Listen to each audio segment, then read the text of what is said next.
That's Caliente. Oh, what a scoop shot. The best player too. Oh! Justin Baltasar! Casino. The trailer is Chris Lalata, who gives us a throwdown. 2 seconds left. Fuentes. Oh my goodness. Hear the logo from Del Fuentes.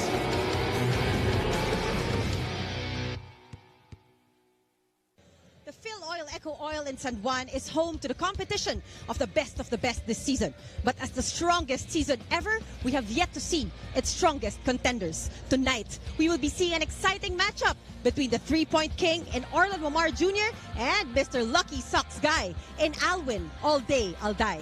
My name is Mika Abesamis. This is the Maharlika Pilipinas Basketball League, and welcome to the playoffs. Mula sa Luzon, sa Visayas, sa Mindanao at sa iba't ibang sulok ng mundo. Kami po ay nagpapasalamat sa inyong panonood ng Maharlika Pilipinas Basketball League, ang liga ng bawat Pilipino. And there you see Mr. All Day, Mr. Lucky Socks himself in Alvin Alday, looking to explode here inside the Phil Oil Eco Oil Center after averaging 17 points per game all season long. He will take on, yes, the 3-point king of the MPBL in Orlan Mamor, who averages 13 points and 6 assists as the leading man of the league leaders as well, the San Juan Knights, for the entire 6th season of the MPBL. It is number 1 versus number 8 in the North Division, San Juan versus Rizal. Thank you for joining us, folks. This is Postgame is at your service, alongside Coach Mike Perez, and you already heard from Mika Abesamis. Coach Mike, this is just so fitting that San Juan in the first round of the playoffs will go up against the first team that defeated them in their campaign. Yeah, June 10 of this year. I'm sure this is a day that both these teams will never forget because we had just one of the best games of the MPBL so far. Well, it started June 10, it ended June 11 because that game reached triple overtime. Agree. And, Golden Colors managed to win, handing the Knights their first loss of the season, their first home loss as well, and 3 overtimes, 13 ties, 10 lead changes. Rizal fighting back from a 15-point deficit. It was huge scoring by Alvin Alday Cranial, and really it's about only the 3-point makes na tatlo lang ang nakashoot ng 3 points para dito sa San Juan. Very unlike them, no? Orlan Wamar had 5, AC Soberano normally gets more, only had 1, and Hugnatan had 1 as well in that game. It also did not help out that they had 8 more turnovers compared to Rizal in that match. There you see Coach Ralph Rivera. He will try to counter all the strategies given by Senator Jingo Estrada in today's outing. There you see our playoff bracket earlier today. Caloocan took game number 1 versus Manila SV Batang Sampaloc. And again, there is that question as to whether or not Ronnie Matias and Greg Stotter will be available for game number 2 because they were both ejected in game number 1. But now we present you game 1 between Rizal and San Juan, as now we talk about the previous playoff appearance of the Rizal Golden Coolers. Before the arrival of Fatima University head coach in Ralph Rivera, they were led by Coach Jonathan Tantan Banal, and this was their finish back in Season 4.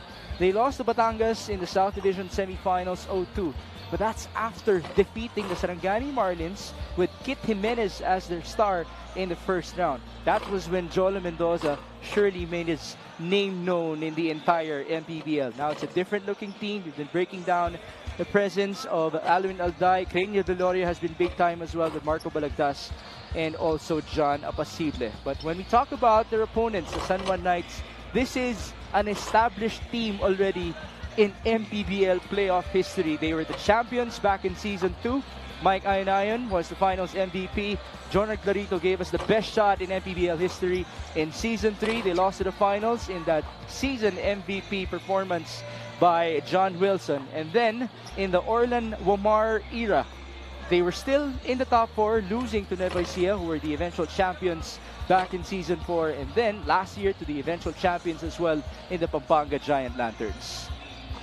So this year, their goal is to finish as champions once again. The first team to try to do it in MPBL history, as much as Nueva Ecija, Pampanga, and Davao would try to do the same. Batangas as well. Now we will present to you our player matchup, 2 of the premier guards of our beloved league. Well, 2 players that have really been really good offensively, and both are top scorers for their team. Both are efficient field goal shooters, 3 points and free throws, really good out there.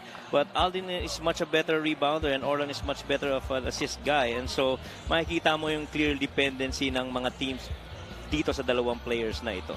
Orlan Umar is number 5 after all in the league in terms of assists per game. He's also number 8 in steals and 3-point shooting percentage, while Alvin Alday is one of the best scorers, number 4 at that in the entire MPBL. These 2 guards are now joined by Mika Abesamis. Thank you very much. I am with 2 of the most important men of this ball game, Alvin All Day Alday and 3-point king, Orlan Wamar Jr. Magandang gabi, mga Ginoo. Alvin, syempre na-appreciate namin yung mga 30-plus points mo nung regular season, pero napag-usapan nga natin kanina, sa playoffs, importante ang depensa. Anong tumatak sa'yo sa mga bilin ni Coach Ralph? Siyempre yun nga, sabi niya sa opensa may malas pero sa depensa walang malas. Parang yung opensa darating na lang yan. So kailangan mag-focus kami sa defense as a team para manalo kami sa game na to. Alright, maraming salamat. I'll win all day, I'll die. Orlan, sigurado akong pinaghandaan nyo ang Rizal para hindi na maulit yung nangyari last game. Ano yung pinaka-importanteng reminder ni Coach? Yung reminder lang naman, trust the system, trust each other, and enjoy the game. Yun. Orlan, anong gusto mo sabihin sa lahat ng supporters ng San Juan Knights dito sa loob ng Phil Oil, Eco Oil ngayong gabi?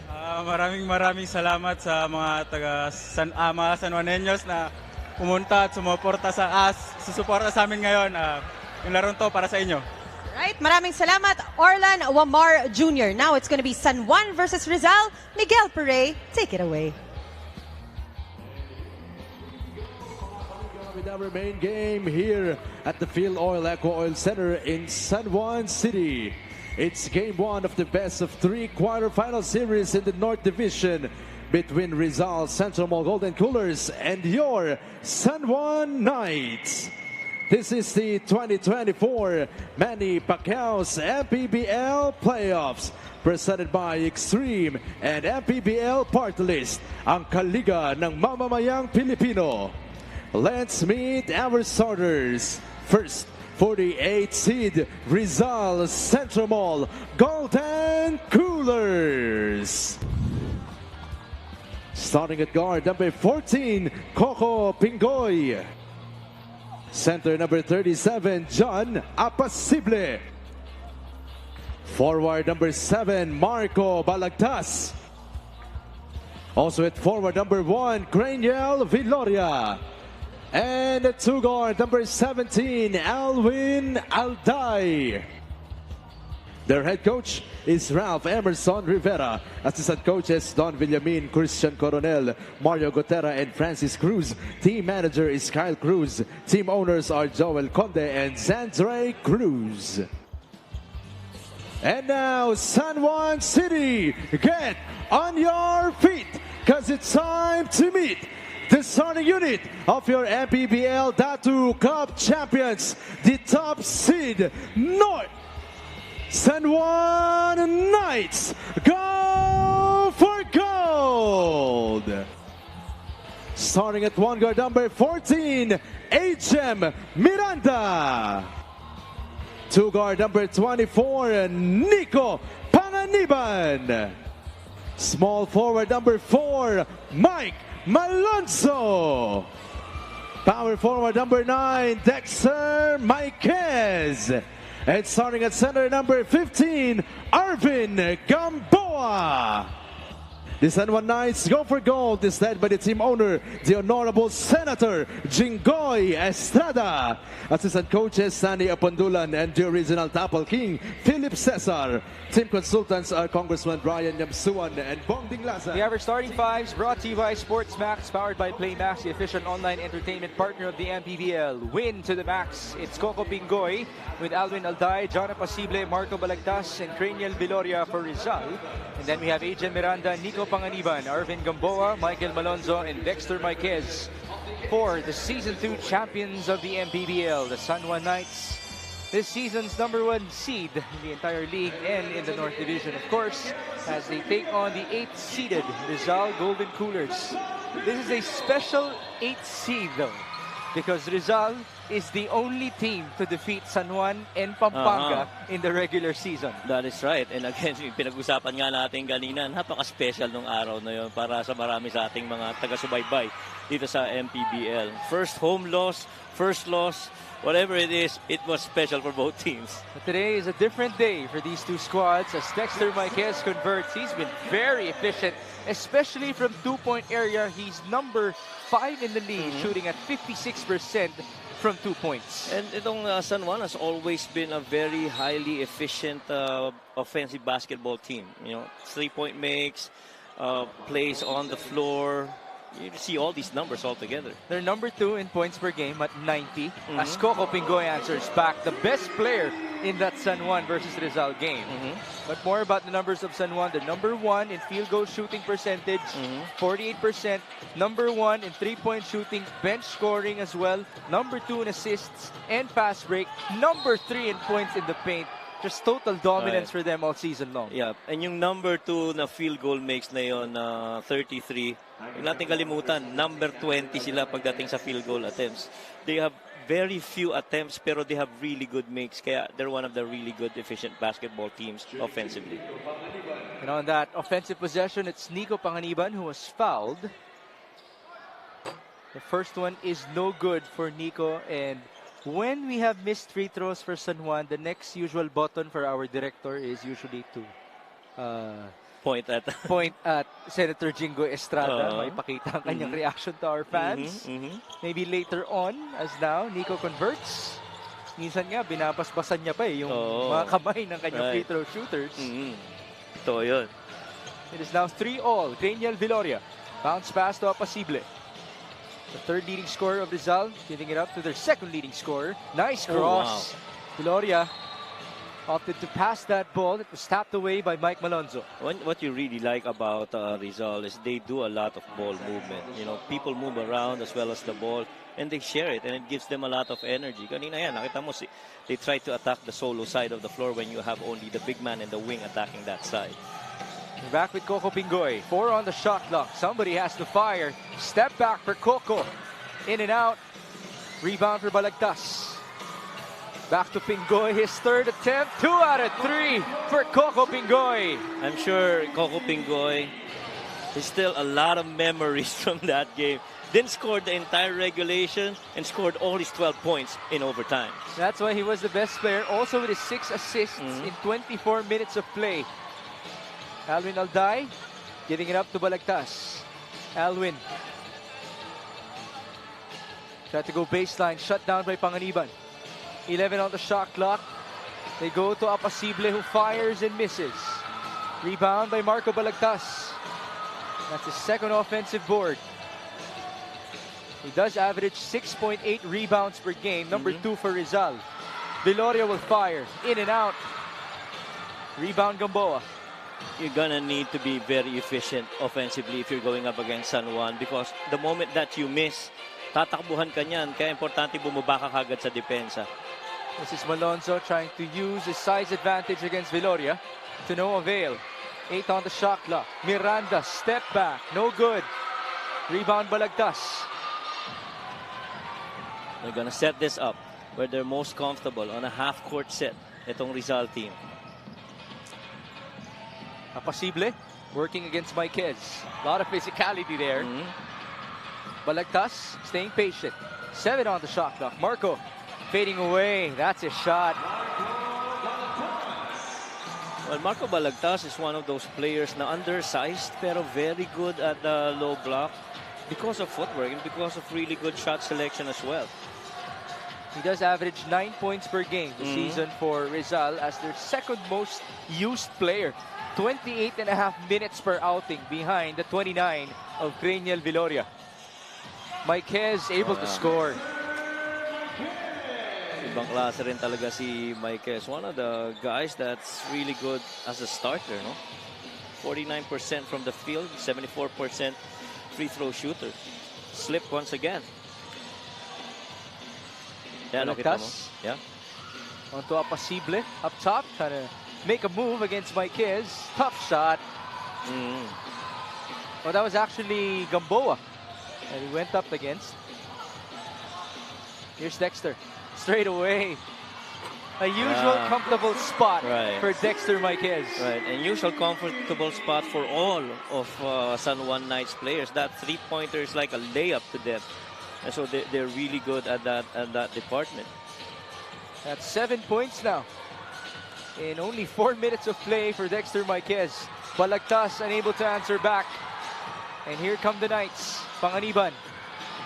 Coursing through. It's a turnover. Coco Pingoy. No handoff. He stays patient. Pingoy still against Miranda. Coco. 12 on the shot clock. Alwin Alday. That's a charge. Try to hand it off over to Alwin. The idea is when you do a handoff, dapat tina-target mo yung defender. And so, kung hindi mo siya tinarget and you're out of the way, ganun na nangyayari. This three-point shot is brought to you by Extreme. One-stop shop appliances. The defense was just too far. Oh, yeah. For Dexter Maiquez. He did tell me that he loves that angle. It's just a matter of whether or not the ball will be passed to him. At saka ang magiging challenge dito sa Rizal is, how do you close out? Do you close out long? Do you close out short? Because if you close out long, aatakihin ka naman ng dribble penetrate. And Marquez certainly has that in his skill set. Right. As Alday shoots from the corner, that's his first three-pointer. Well, if it's scoring that we're talking about, that's your man right there, Alwin Alday, without a doubt. He has the record this season, 43 points versus Imus, and 2 other times with 30 points at least. And in terms of 20-plus points, 11 times this season for Alwin Alday. As it's Arvin Gamboa scoring 2 on the other end for San Juan. And for the most part, na nakikita natin mas better sa assist si Orlan Wamar than that of Cranial because he really sets himself up, natitira na siya. A steal and a breakaway for Nico Panganiban with a smile. Ayun, kita mo, Marco was immediately apologizing to Coach Ralph. He knew that was a missed handoff action. You have to target the defender, and so that when you give up that ball, you're hitting the defender and handing the ball to your teammate. Another steal. Mike Malonzo, one guy to beat. Malonzo all the way. 4th in points of turnovers with 16. Ganyang kabigat itong San Juan. Alday answers back on the other end. But Alwin cannot do this alone. No, kailangan niya ng tulong sa iba. They need the Cranials, the Marco Balagtases, the Jana Pasible, even Coco Pingoy, Val Chaucas. Everybody's got to contribute offensively. Later on, you'll be able to visualize what Coach Mike is talking about in terms of the bench scoring. As we compare the stats of our 2 squads, it's another turnover. Panganiban. Sorry, miss on the layup. That's tapped away by San Juan. Pero kita mo, very capable finishers kahit na sino sa San Juan on open floor. This fast break of the game is brought to you by SportsMax, powered by PlayMax, the official online entertainment partner of the MPBL. Win to the max.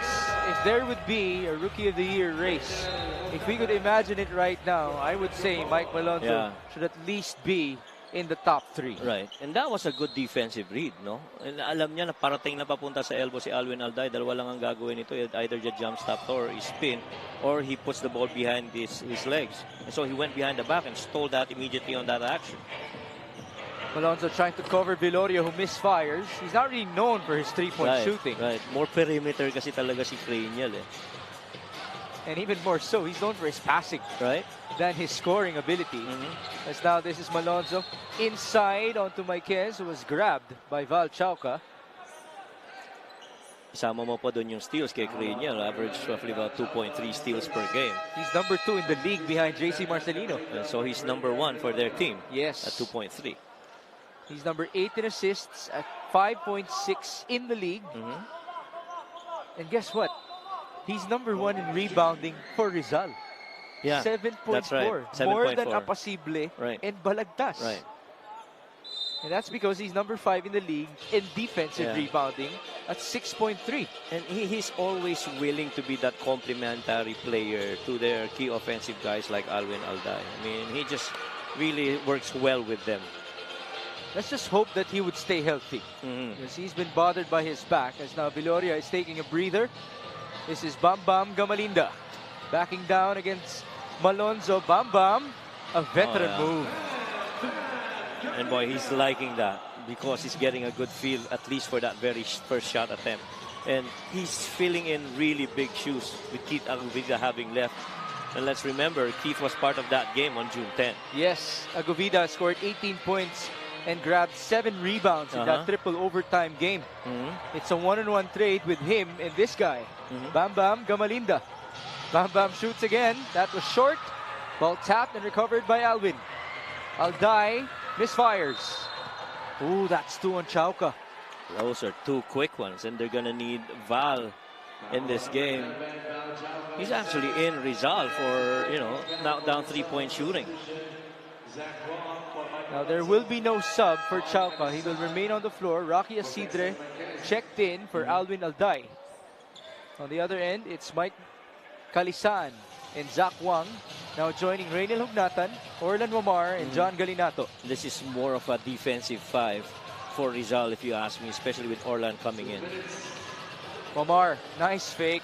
Another nice fake on the pass, but a sorry miss. Kita mo, aggressively, unang possession pa lang, attack agad. Balagtas, no high-low. They go to Bam Bam. A three-pointer. No good. Rebound Wow. up Asible, and he was fouled. Look at John actually working on that rebound. Solo travel yun, pero talagang trinabaho niya yung pagkakuha ng offensive board na yun. I don't know if you noticed, Mhm. but it seems to me that he actually grew more muscle lately. He seems to be more toned. Yep. Agree. Ayan, pinocus tuloy.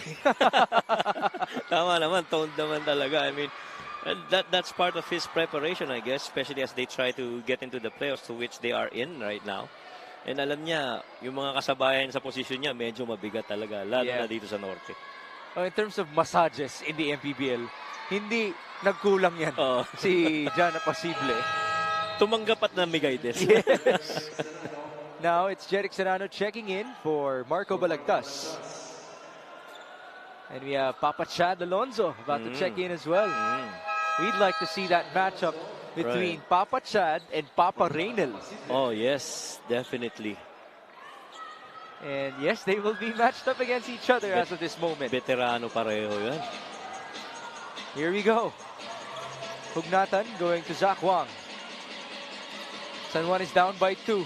Under 90 seconds in the opening frame. Galinato against Chauca. 8 on the shot clock. John Galinato escaping, and he was fouled. Basket and 1. And that's just John recognizing foul situations. Chauca was not going to do anything against him. He's got to. So blew by him, anticipated that next defender, was able to fabricate this shot. Some nice 1-2. He was almost blocked. Apparently, he was also a recipient of the contact from Chad Alonzo. So this is him completing the three-point play, and San Juan has the advantage. All right. Full court pressure by San Juan. Full court pressure on every free throw make. Serrano against Michael Calisaan. They go to Chauca. 10 on the shot clock. Val double teamed. They go to Bam Bam, and now it's a foul on Reynel Hugnatan. Yeah, Reynel was saying na halos sabay silang dumating doon sa spot na yun. That's why he's pleading. He wasn't really going to Bam Bam. He was going to a spot na pupuntahan rin ni Bam Bam. Yes. Sideline inbound for Bam Bam Gamalinda. Under a minute to go in the first. Flex and stagger one way. Bam Bam. Ooh. Very interesting there. Wow, that was a quick one. And I was about to say that it already looked smooth. Yeah, ang ganda ng tingnan no? Bam Bam has been looking quicker and quicker, by the way, in the last couple of outings of Rizal, which is what you'd like to see. He's in his first season in the MPBL. He still cannot believe it. Yeah. That's why a warning is called on him. He was really trying to make a case kasi malamang gagawin ulit niya yun, baka tawagan na naman siya. 45 seconds, Galinato down the middle. Galinato unable to score, and here comes Rocky Asidre. They go to the left, back to Rocky, catch and shoot. No good. Here's Orlan. Those shots you gotta make. Pass inside, Papa Chad getting the steal. Alam na. Sinisil siya. Inunahan na sa harap. Ganda panoorin ng mga veteranong bigs. Of course. 4-second differential. Val Chauca. He's a known closer in the MPBL. Yeah, he's gonna take this. Chauca was fouled by Calisaan. That's only the third team foul of San Juan. Well, they've done a good job of not giving the middle and throwing them off the side, pushing them onto the side or to the baseline. Sideline inbound for Bam Bam Gamalinda. He's defended by Zach Wang with 10 seconds to go. No more shot clock. Bam Bam gets it back. 4 seconds. Gamalinda at the corner. In and out. Rebound Galinato, and he will lose time. And so, after 10 minutes of play, it's only 1 point separating San Juan and Rizal. Yeah, and the shooting has been pretty okay for San Juan, 43%. Rizal medyo challenge ng konti dahil sa depensa binibigay sa kanila. Coco Pingoy hit really good ones earlier. Marquez knocked down as well. And so game is just gonna get better as this game goes. See some highlights. Nico Panganiban on the breakaway. He had his moment alongside Mike Malonzo on those fast break opportunities. That's why they lead that category by 4. It is 17-16 after 1.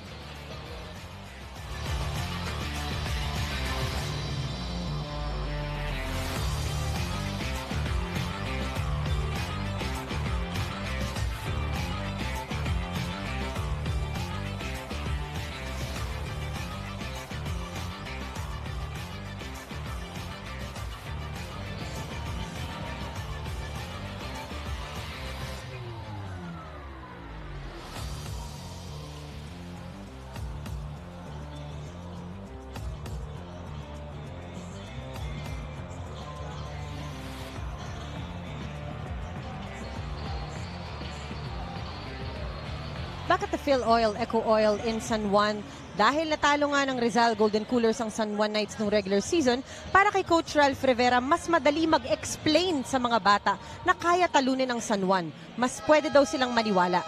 Although playing without Keith Agovida this time around, he trusts in the leadership of Bam Bam Gamalinda in that position and of course appreciates good addition in Val Chauca. Coach Ralph could not help but be emotional thinking about their journey in the regular season, beat Pampanga in San Juan, and grateful to have gotten the 8th spot over strong teams in Valenzuela, Quezon City, and even Pangasinan.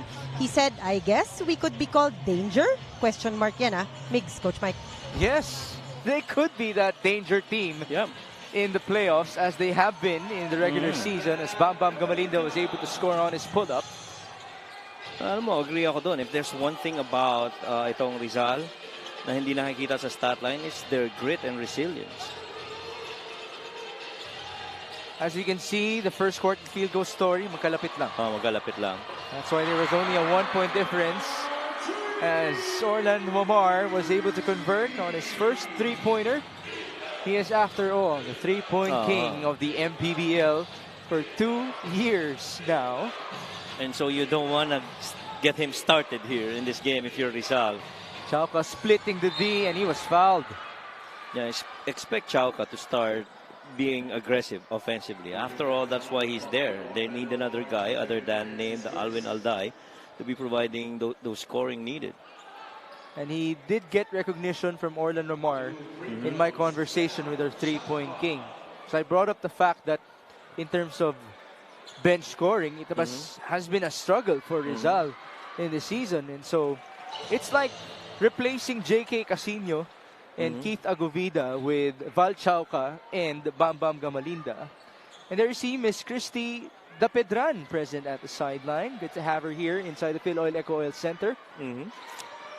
Tsaka si Chauca in the 3 games that he's played, he's already shooting 36% from 3, and so you want that to continue as you move from series to series in the playoffs. It's 20 all. Over a minute gone by in the second. Kalisaan, no backdoor feed. Galinato, bounce pass to Zach Wang. Screen by Mike. Zach Wang, no good on his hook shot, but he gets the offensive rebound as he usually does. Kick out, Reynel Hugnatan from downtown. Classic Reynel Hugnatan. That's why he plays a lot outside the 3, you know. He can, 1, distribute that ball from there, 2, make key decisions, and 3, hit those 3s as well. And he did tell me that he has well adjusted already to these San Juan Knights.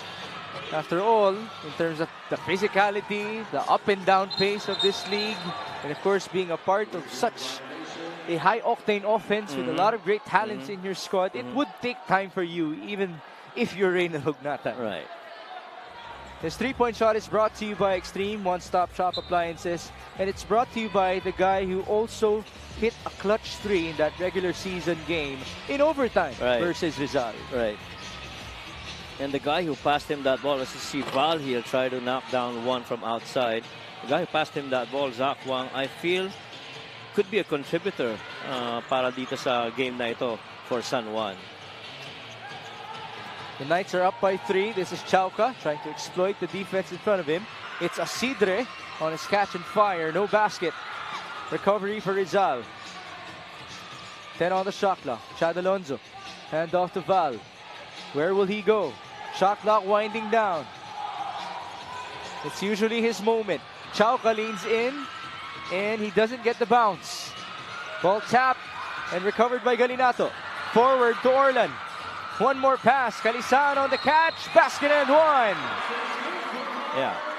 And when we talk about offensive efficiency, yan yung pinag-uusapan natin. I mean, if you're not making your shots the other end, they are gonna pick up that ball, run the other way, and have very capable and able finishers even through contact.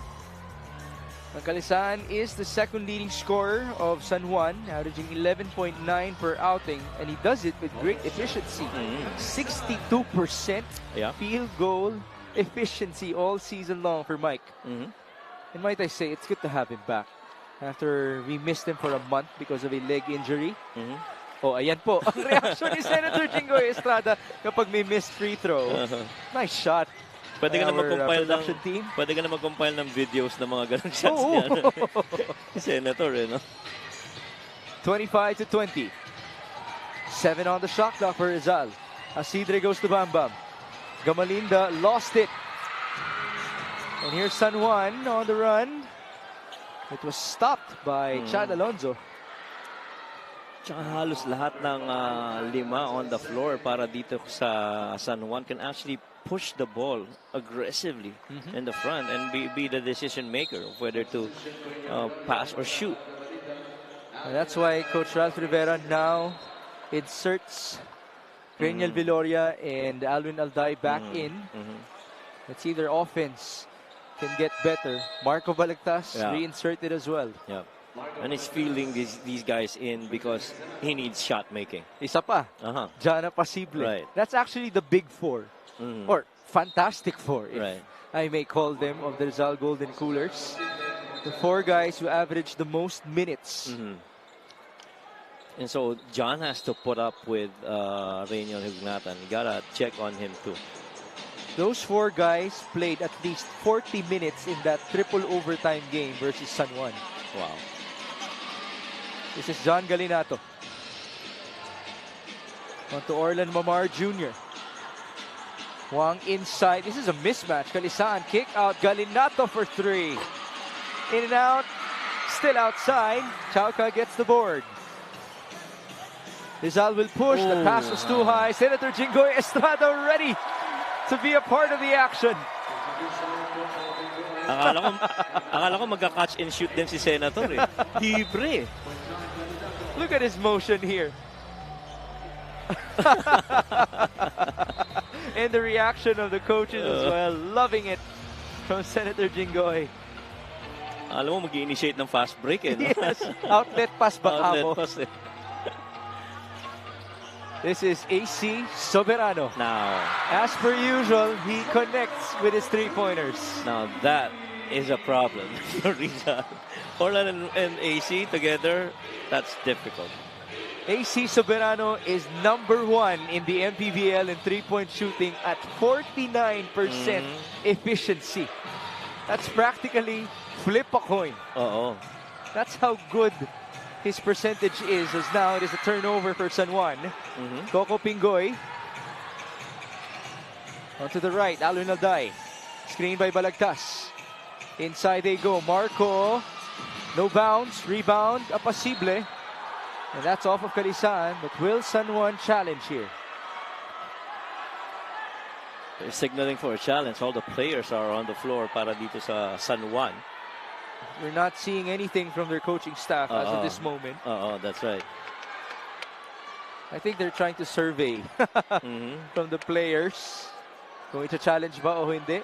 At eto na. Sumenyas na si Senator Jinggoy Estrada. This is the first challenge for this game.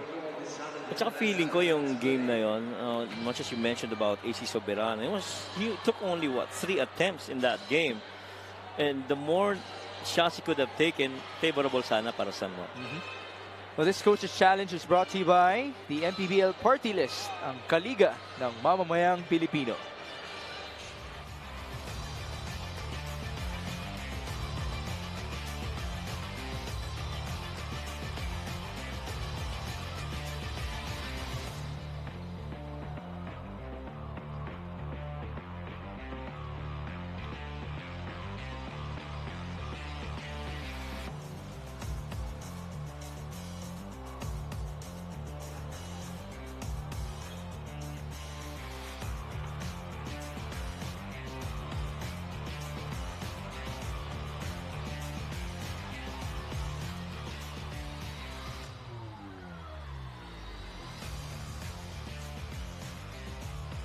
Upon review, the challenge was successful.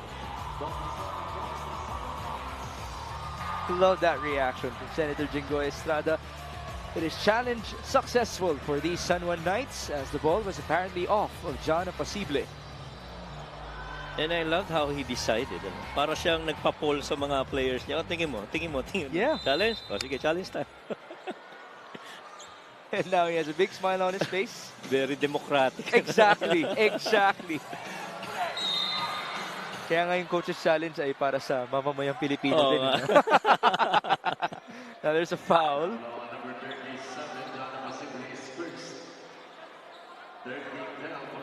This is Mike Calisaan at the line. This free throw is brought to you by Extreme Appliances, ang subok at kumpletong appliance brand ng Pilipinas. Calisaan converts. You won't believe this. Even Calisaan, the very few times he's attempted three, he's actually a 50% three-point shooter. Pero ano nun, siguro nasa 1 out of 2 lang yun. 2 out of 4. Magugulat ka pa rin di ba? Yes. It is 30-20 as we have some fans very happy. Taking selfies inside the Phil Oil Eco Oil Center. Biggest lead now for these San Juan Knights. Apacible misfires, rebound onto Reynel Hugnatan. Well, it's tough to be going up against, even close range against Reynel. Kasi medyo may length rin to cover. Orlan Momar is blocked by Apacible. Running the other way. Golden Coolers on the move. Viloria. Onto Apacible, they go to Coco Pingoy, who already has 2 threes to his name. He splits the D. Pingoy is fouled before he fed that ball onto Viloria. That was a tight spot to be getting into. To split that two-man action in the middle. Alam mo, nagpapahirap rin, to my observation, ang nagpapahirap rin ngayon sa mga two-man game is that a lot of teams and coaches have actually been good covering that action. Kaya minsan ang ginagawa ng iba, they just, toss that ball over to a big man and, give a handoff from there instead of having a primary guy to create against the screen. It's like counter versus counter nowadays with the development of basketball. There's Orlan Umar pleading his case onto our referee. That's Alan Manzano, who's being joined by Julius Tikio, Jonathan Kanda, and Jay Francisco. Baseline for Alwin Alday. Up top he goes to Craniel Viloria. Craniel has been relatively quiet. He's scoreless so far. The cross. Tough shot. No good. Rebound. No putback. One more tap. And here come the Knights. Orlan. They go to their runner. And it's Michael Calisaan being rewarded. Just him being the rim runner in that situation. Who's going to cover that? Marco? John? Somebody's got to be quick enough to get to Calisaan rim running. And this is after putting in so much effort trying to get the rebound. You have to run to the other end. This fast break of the game is brought to you by SportsMax, powered by PlayMax, the official online entertainment partner of the MPBL. Win to the max. Calisaan now has 6 points and the lead is a dozen for the league's #1 seed.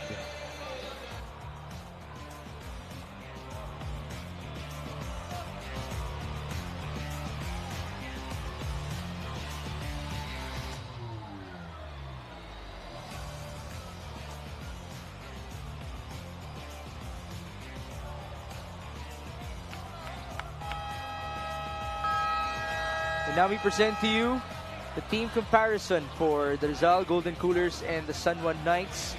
As you can see, San Juan is #2 in the league in assists and points scored. They're 3rd in three-pointers made, and they're 5th in rebounding. But there's one more category that we have to talk about, and that is bench scoring. Yeah, and yung bench scoring, polar ends. No, #1 ang San Juan, and number 29 naman itong Rizal. Again, it goes back to Rizal's dependency on Alwin Alday to be scoring. And so that's why they brought in Bam Gamalinda, Rocky Asidre, Bao Chaucas to help out in that department from the bench. Now here's the thing for the Golden Coolers as Alwin Alday converts from downtown. Yes, they have spelled danger all season long. But in terms of the 15 other playoff teams that we have, besides them, they have 0 wins without Keith Agovida. That's how important Keith was to them at the start of this season. That's right. Can they actually get over the hump? Yeah, napaka-importante rin kasi yung piraso ni Keith Agobida. So see again, the activity of Kalisaan, getting to open spots, moving his feet, allows him to get to those situations where it's really just for him to score. That's 8 points now in this game for Mike Kalisaan on great efficiency. That's in 8 minutes of play as well. Alday gives it up to Apasible. No good on his high looper, and here come the Knights on the move. That's a foul by Pingoy. And you talked about Keith Agobida kanina. Kaiba rin talaga yung ino-offer ni Keith. This assist of the game is brought to you by the MPBL party list ng Kaliga ng Mamamayang Pilipino. Nice feed by Orlando Mar. That's dime number 4 for him in this game. So he's 2 away from matching his season average. And his partner in Mike Kalisan is still perfect. 3 out of 3 from the field. Right. At saka yung recognition na, uy, yun yung libre, papasahan mo. You know? Yes. That's the important part. Because guys are not going to get tired of cutting so long as you give them that ball when they're free. Pugnatan. Hand off to Orlan. 15 on the shot clock. Kalisaan rolling. Michael is fouled.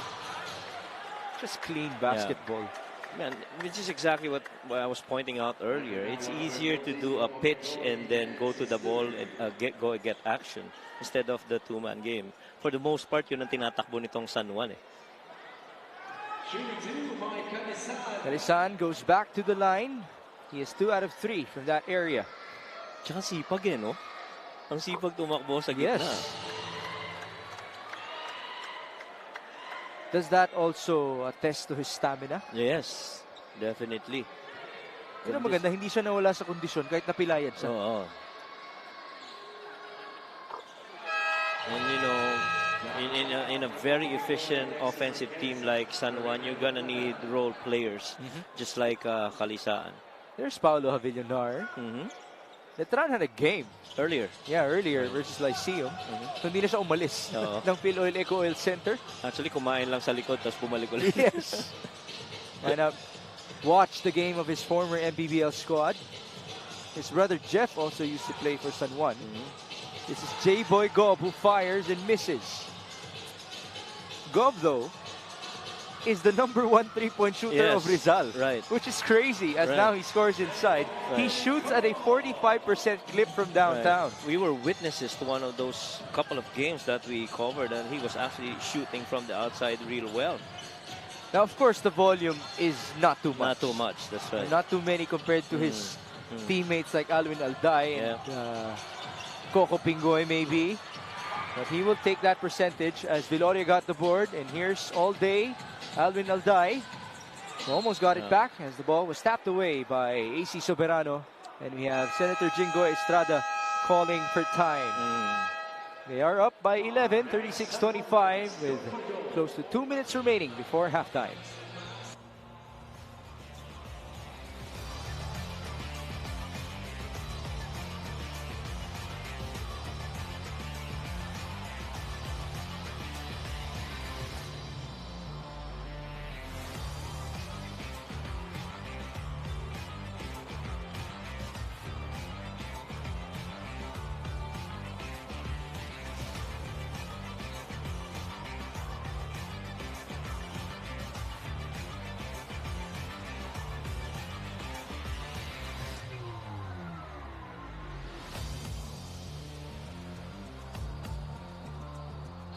They're back in San Juan, but on Monday, the MPBL will proceed to the Quezon Convention Center, the home of the Huskers, as JC Marcelino and the rest of Zamboanga will challenge Jello Razon and the Parañaque Patriots, numbers 4 and 5 in the South respectively.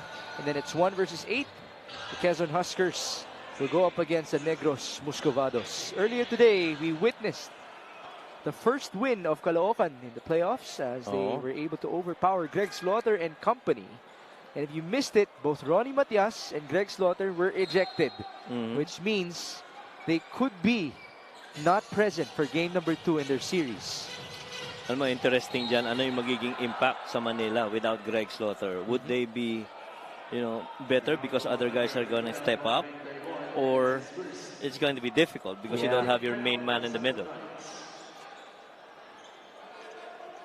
Good luck to Manila. But they will have home court advantage in game number 2. That is where Rizal and San Juan will travel to as well, the San Andres Sports Complex. As now this is Val Chalca firing and missing. Rebound to Ron Denison. Welcome back to him, by the way. Oh, yeah. After a year being gone with that ACL injury on his right knee, this is his 4th game back. Soberano up and under, no basket. Rebound go up forward to Chalca. One more feed, Balagtas. And that rolls in for Marco. That's just the first fast break point para dito sa Rizal. First 2 on that department versus 8 for San Juan. All those rim runs that they produced, they got 8 from there. There's a miscue between Marquez and Taiwan. Turnover for these Knights. Number 6 for them compared to the 7 of Rizal. Now, this was the fast break opportunity for Marco Balagtas. You know, the ball actually almost went out for Marco. Oh, yes. The good thing is it rolled in. We'll be seeing free throws in the next sequence as Viloria is getting ready for it. We have Coach Ralph Rivera gathering his troops before they proceed. Craniel Viloria at the line. The first is no good. Depensa talaga ang magpapaungos dito sa sa Rizal in this game. Similar to how they did it in that June 10 game, where they allowed only 6 points, I think, in the 4th quarter para dito sa San Juan. And we discussed it. You know, no other team through 4 quarters has limited San Juan to below 70 points. Yes. San Juan only had 69 in that game. That could be overlooked because the final score was 104 to 100. That's but right. then again, that was with 15 extra minutes. Correct. So before or below 70 sila after regulation. Yes, after regulation through 4 quarters. This is Taiwan going to Marquez. No good. Rebound to San Juan. Marwin. Layo. The pass was too high. That was too high. It almost hit our courtside reporter, Mika Abisamis. AC couldn't get to it. Sobrang taas. 36-28. Turnovers piling up here for San Juan. That's right. Balagtas, usual range, no good. And that's a push by Alwin. So far, it's 6 turnovers and 4 points given away by San Juan. 7 naman sa Rizal, and they've given up 7 points. It will be free throws as well for AC Soberano. For this game, I just had one question to Alvin, sorry, not Alvin Alday, to AC Soberano and Orlan Romar. Tanong ko, who is the best shooter of the San Juan Knights? Ang sagot ni AC, syempre bigay ko sa 3-point king. Ang sagot naman ni Orlan, AC Soberano pa rin ako. There's the respect from those two players. Right. But percentage-wise, not only is AC number 1 in 3-point shooting for the league, he's number 1 in free throw shooting for San Juan. Oh, yeah. He's that good of a shooter. Yeah, he's that good of a shooter. At saka yung minutes niya, how many minutes lang? 14 minutes lang siya. And 0 starts. Oh, yeah, 0 starts. That's right. He's an 86% free throw shooter. Right. And so that's how efficient he is in the few minutes that he's played. Bam Bam Gamalinda attacking, staying loyal with his footing there. And now it's Marco Balagtas, unable to score. Rebound Denison. Things have slowed down in the second quarter. And the defense has really made them very uncomfortable, itong Rizal. Dexter Marquez up top, no good. Rebound Bam Bam. Got snatched away as time was winding down. One more shot for AC Soberano. That might have not counted anymore. But either way, they will have a 10-point advantage at halftime. And offensively, it's still been a struggle para dito sa Rizal, shooting only 29% in the first half and getting only 2 points in terms of fast break. This is Michael Calisaan with his dominance because of his hard work in the first half. Right. And, you know, he kept on going to those open spots on the floor. As soon as they get that defensive rebound, you see him cutting, you see him running, and his teammates really just finding him. He's 2 points away from matching his season average, a dozen per outing. The lead is 10 for San Juan at halftime. The score is brought to you by GameX. GameX Sports, the official online basketball lending partner of the MPBL. Basta ending GameX.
Back at the Phil Oil Eco Oil in San Juan for your Maharlika Pilipinas Basketball League playoffs. My name is Mika Abesamis, and right now I am joined by two very special guests. Sir Kyle Cruz, the team manager of the Rizal Golden Coolers, and of course Senator Jinggoy Estrada, the team owner of the San Juan Knights. Magandang gabi po, mga Ginoo.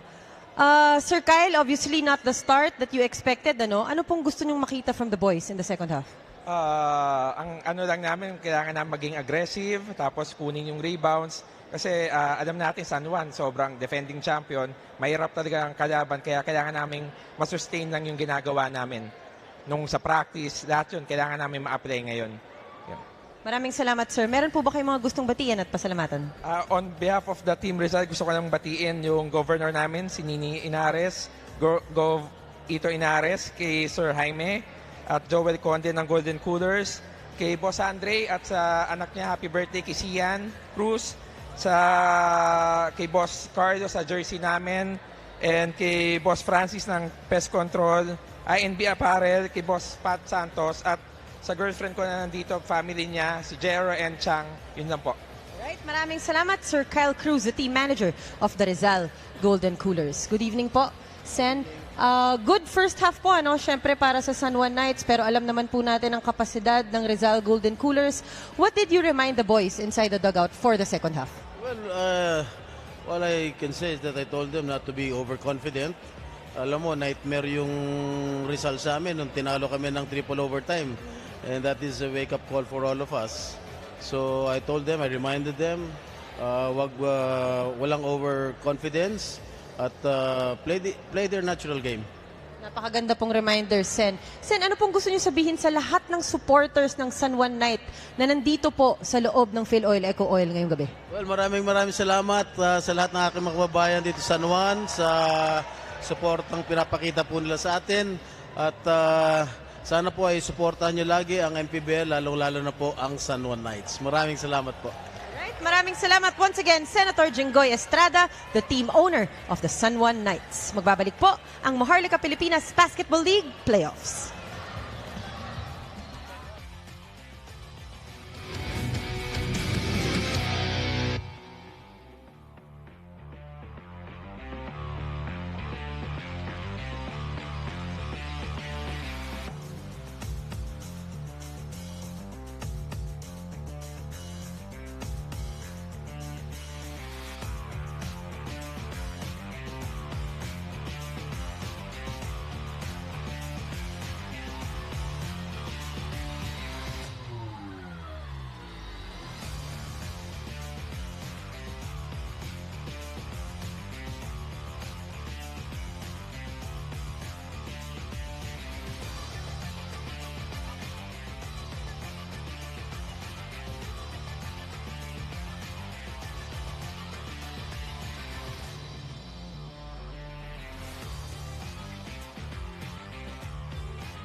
We are at halftime for Rizal versus San Juan. The Knights are up by 10 points. They led by as many as 13. And again, they continue their identity of dominance. Just pure greatness in terms of their execution. But now we would like to feature the recent winner of our Suzuki Avenis, John Simon Baulite. So he is a San Juanenyo receiving his key in his motorcycle. Congratulations to him. Coach Mike, our halftime stats. Well, the usual percentage in terms of field goals para dito sa San Juan. They've been very efficient. Samantalang San Juan, Rizal rather, shot making has been a challenge. A lot to do because of how they're defensively covered. Rizal came up with 8 turnovers and they got 4 points out of it. And yung bench points, makita mo yung disparity. 8 versus 24. Just double digits production so far coming off the help from the bench. And yung fast break, nag-iisang layup ni Marco Balagtas kanina is the lone fast break para dito sa Rizal. Samantalang all the rim runs of Kalisaan resulted in 8 points in that category. That's why Michael Kalisaan leads all scorers with 10 in this matchup. There you see Coco Pingoy and Alvin Alday on the other end. They combine for 14. Balagtas and Gamalinda then follow them with 4 apiece. But they would have to get more production, especially from their bench as well. That has been our argument all season long. Roughly only a third of their points come from players 6 through 15. Right. On the other end, it's Michael Kalisaan with 10, as I mentioned. Marquez and Soberano then follow with 7 and 5 respectively. And Orlan Mamar has 3 points. Yeah. Let's check how many players have scored already for San Juan. 9 players. It's well balanced. Right. Kaya ang Rizal, for them to win, it's either the starters have to be really very efficient or, you know, maganda yung suporta na kukuha nila sa bench. This is Marvin Taiwan getting a start in the third frame. Drive and feed onto the wrong man, but Taiwan stole it back. Here's Marvin. Shot clock was reset to 24. Marquez to Marvin Taiwan. 3-pointer short. How about that battle for the rebound? It ends up with Viloria. That took a long time. And here's Bam Bam. Gamalinda bumping his way through and scoring. Well, Bam Gamalinda trying to activate his offensive game here in the second half in the hope na, you know, they could make this a little bit closer. Now they're only down 8. This is Nico Panganiban attacking and feeding. How about that connection with Dexter Marquez? 26 assists per game. You're number 2 in the league. This team just really very unselfish. Now they have 12. So in terms of pacing, they're not actually on pace, but not by as much. So it's not an issue for them as Balagtas scores on the other end. And here's San Juan with Panganiban working with Gamboa. Nico lost the ball. Forward pass by Chauca onto Bam Bam Gamalinda. Yeah, that's actually a good move. Parang si Bam ngayon na nagiging kalisaan nila, no, with Gob in the middle. And that's a good adjustment on Coach Ralph. And you know, for him to actually mix his rotation here, his lineup, a combination of the first and second units, it's been quite interesting as a foul is called on Rizal. Yeah. At saka maganda kay Gob is that he actually can go out and close out long. You know, despite his size. So he can peel off against his original defended guy to close out on shooters from the outside. Free throws for Michael Malonzo. He has 2 points so far. These will be his first gimmies. First one converted by the former NU Bulldog. And San Juan's number 1 block guy and offensive rebound man. With almost a block per game and 2.5 offensive rebounds. It's like having another Zach Huang in the lineup. Yeah. The luxury it is for San Juan. At ang maganda dyan, simula pa lang, established na kay Mike Malonzo. Sa kanyang magpasok ng San Juan, na kailangan niyang tapusin ang kanyang season. As Dexter Marquez converts with his second top of the key 3.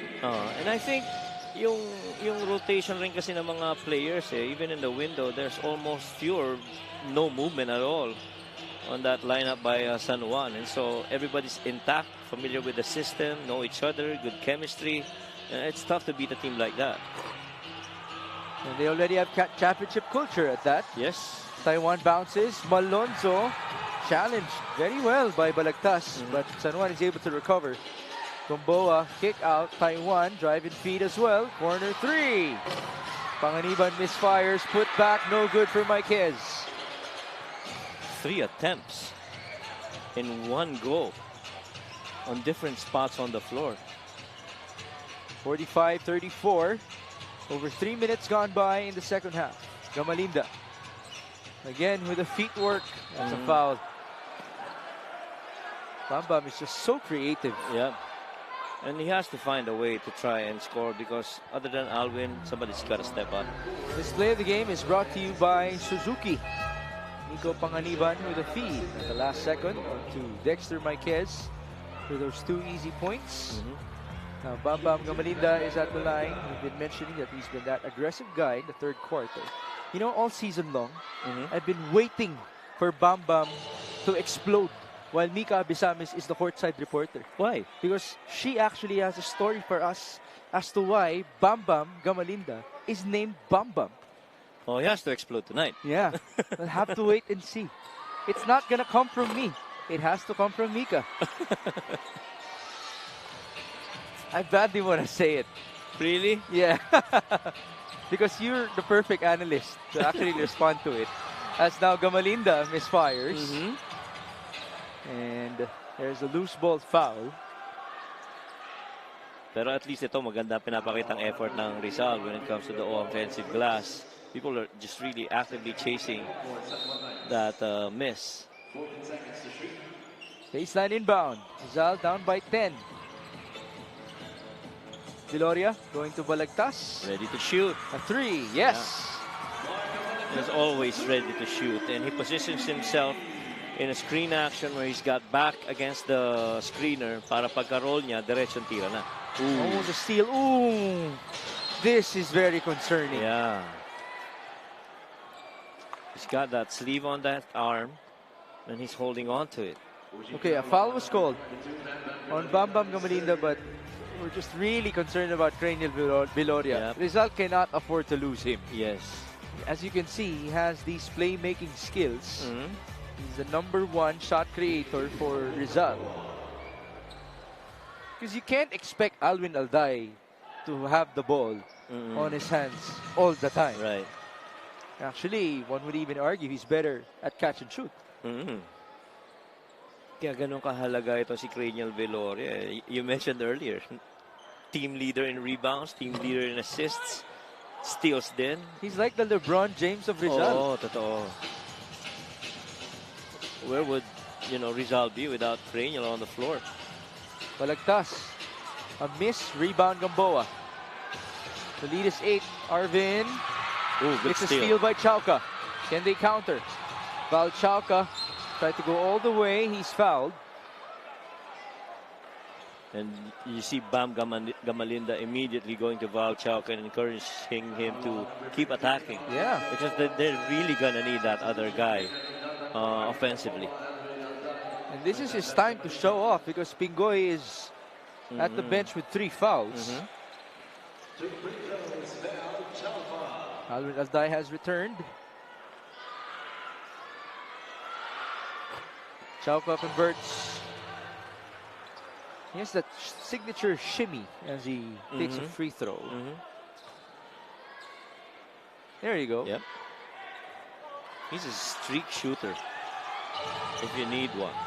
If he makes one, sigurado may isa pang attempt yan. 46-40. Alonzo goes to Taiwan against this zone by Rizal.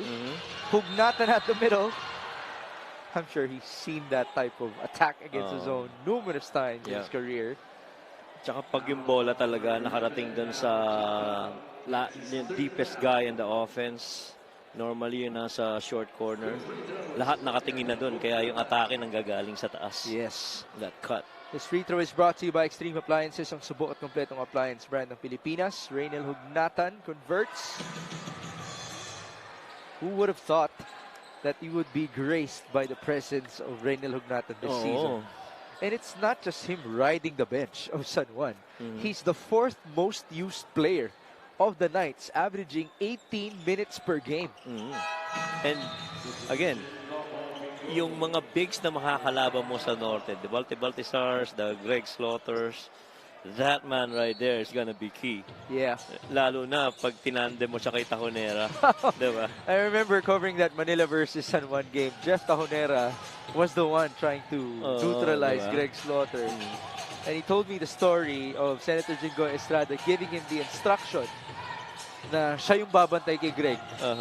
Even before they faced Manila. Binigay sa kanya instruction, pagpasok pa lang ni Greg Slaughter sa MPBL. Sa'yo yan. Sa'yo yan, ha? Alam mo na. Siguro pinag-aralan niya. Yeah. And they did win that game. Yeah. Viloria at the line. His averages are 11 points, 7.5 boards, 5.5 dimes, 2.5 steals in 29 minutes of play. That's why he's the epitome of really just a guy who wants to play the game. You know, doesn't come in with a lot of flashes, you know, nothing extraordinary. It's just a guy in kicks and unis that want to play the game. Especially with what he lost last year. The playing time that he lost to the Jan Nermals, the James Cuecutes. Yeah. As he got injured, it was his back that was his problem. Right. 48-41. Miranda feeds. Marquez, one more. Hugnatan for 3. Short. Rebound Viloria. And here's Coco Pingoy. Screen by Balagtas. There's a foul called on Orlan Wamar. Hindi mga paniwala si Orlan. Yeah. Meron siyang foul.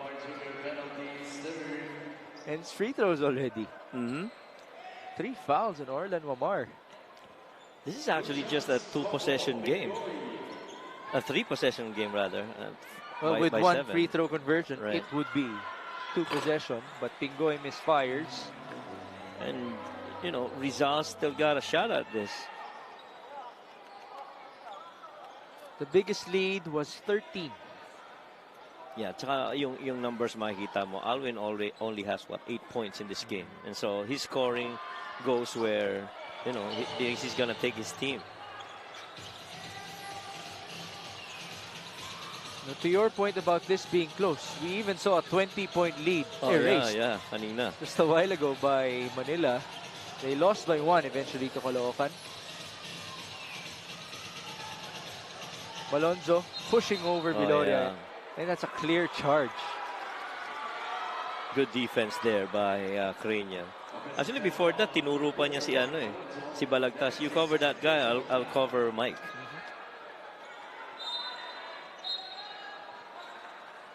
And that's not supposed to be free throws, right? It's a charge. Alwin's asking for those free throws. Gusto niya nang umiscore yung kampi niya.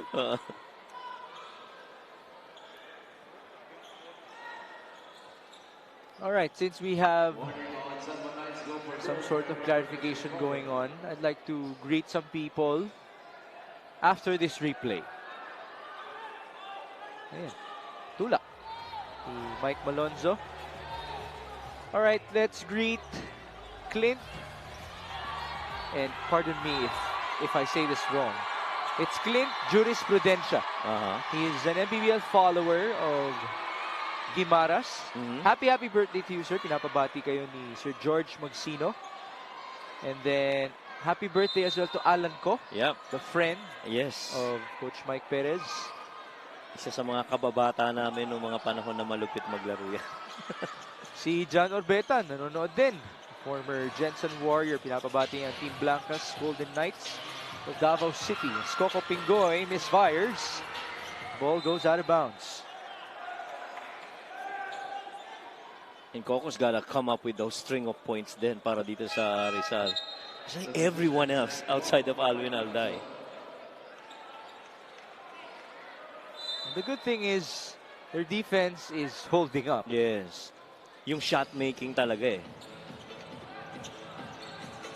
A difference of 6 points.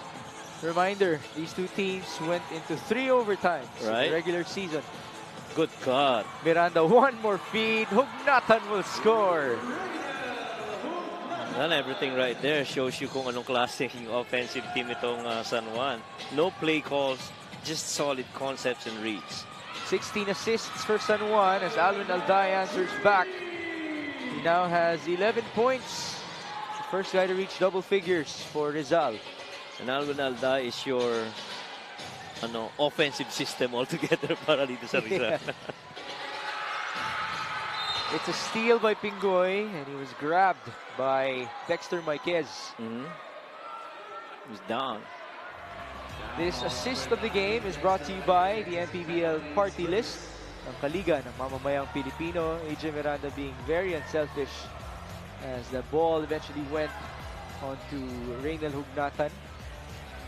I don't know if Dexter Marquez felt bad because he didn't get the assist.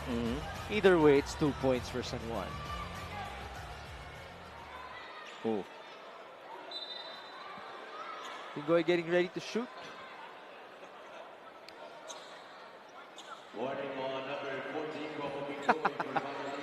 Yeah, you can't fix your uniform like that, Coco. Come on, you're on TV. The timeout, ikaw, nung naglalaro ka ba, walang TV, ginagawa mo yun? Hindi. A lot of players do that. Yeah. Winawarningan talaga sila. Rightfully so. I've seen worse, actually, even in other sports.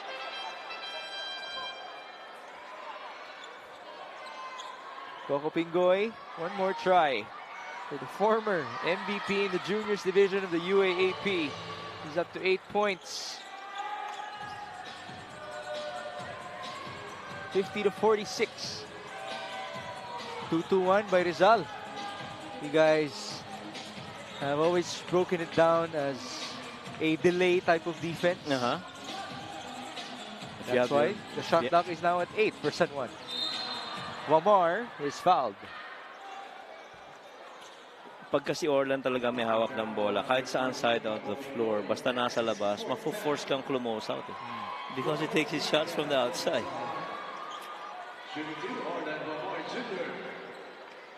Two gimmies for Orlan Wamar, second best free throw shooter of San Juan.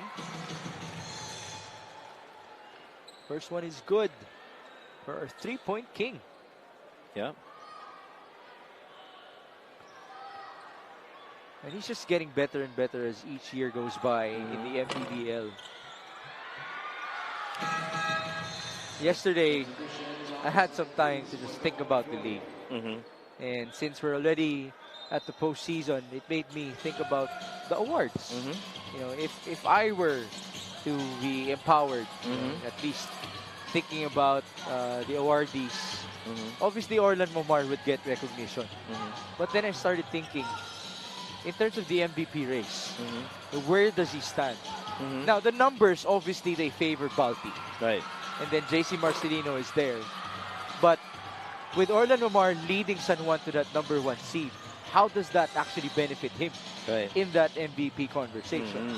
Right. You know, it just makes that kind of conversation very interesting, you know. Considering where their teams have been respectively, and the contributions that they've done, ibang klase rin eh. Off of that San Juan conversion, it is now an 8-point advantage. Hello. Charles De La Cruz up top to Craniel. The drive in the bounce. There you go. Balagtas will There you score. go. No foul though. That's exactly Craniel, diba? He tries to attack middle. If he doesn't have it, then he's got that vision to find open guys. In that case, Marco Balagtas. Viloria has matched his season average of 5 assists already. It's a foul on De La Cruz as he take a look at that beautiful feed. Ang ganda ng basa niya. Kita niya agad yung secondary defender. That would help out peeling off against Marco. And Marco was the free guy. Balagtas is now up to double figures with 11. He has taken the most number of shots for Rizal with 12 in this game. The second is Bam Bam Gamalinda with 8. Alday has only attempted 5 shots with 0 free throws. Yeah. Kailangan talaga niya ng volume shots if he wants to lead, the scoring department para dito sa Rizal. But is it because of denial as well by Could be, San Juan? yeah. Defense too. May gustong i-shoutout si Coach Mike Perez. Now, I want to get a quick shout out to Paolo Luigi, Paolo Ruiz, the nephew of Senator Jinggoy, is watching. Oh, there you go. He's with I think he works now with the NBA under Wow. NBA Philippines in Wow. marketing. He's really good. Congratulations. One of our really good guys sa broadcast din sa mga other leagues. And we hope that you're enjoying the action as now San Juan has possession. They're up by 8. Miranda losing his defender at may foul pa. A-Gem in one of these games in the next series will be big.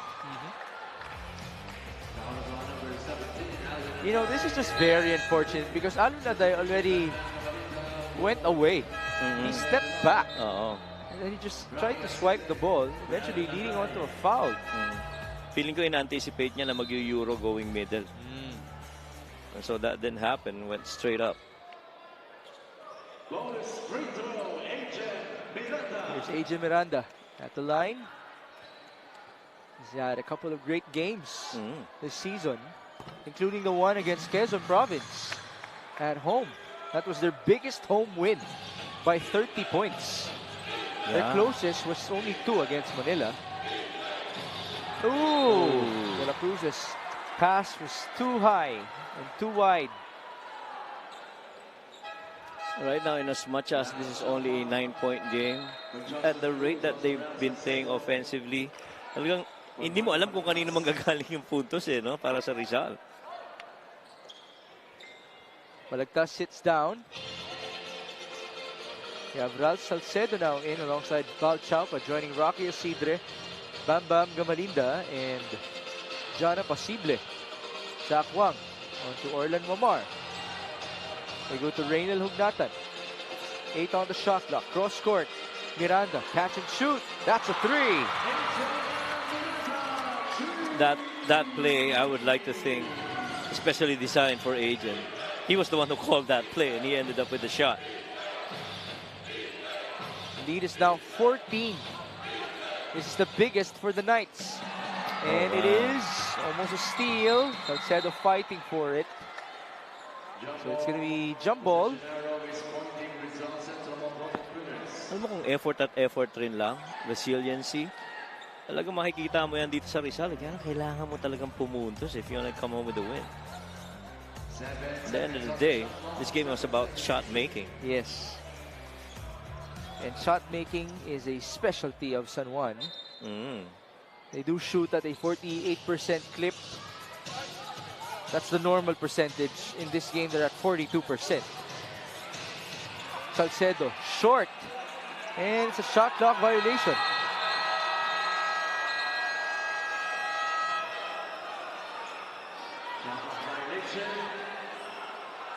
Bit of frustration for Bam Bam Gamalinda. Yeah. As he worked so hard for that ball. Sa ilalim no? May open Now, to my angle, I actually thought that the ball hit the rim. Kumbaga, kaunti lang. But again, that was in real time, and my angle might have not been the best. So we'll let our referees review that. Even so, if it did hit the rim, what's going to happen? But apparently not. So let's just forget about it. It's a shot clock violation. Ayun, no? Well, sa angulo na ito, mukha namang airball. Yung tira. Back with the Knights. And they increase their biggest lead. Under 35 seconds to go at the third. Omar stepping back for 3. Oh, yes, it's a charge. He did pull out his legs. May mga ganun talaga siyang shot attempts Especially on a closeout. Probably to draw extra bonus free throw, no, in case that shot goes in. The problem is that's the 4th foul of Orlan Mamar. He will have to sit down as Galinato returns. Let's not forget that June 10 game happened in the 4th quarter where they limited San Juan to only 6 points. And you gotta be conscious of that if you're San Juan. In that game, Orlan Mamar had 7 turnovers. In this quarter, he's already got 4. As now Ralph Salcedo got the rebound and the putback. A bonus free throw will be given to him. Let's see the replay, the hard work of Salcedo as one guy went flying for San Juan. It's Kalisaan. Here's the bonus for Ralph Salcedo.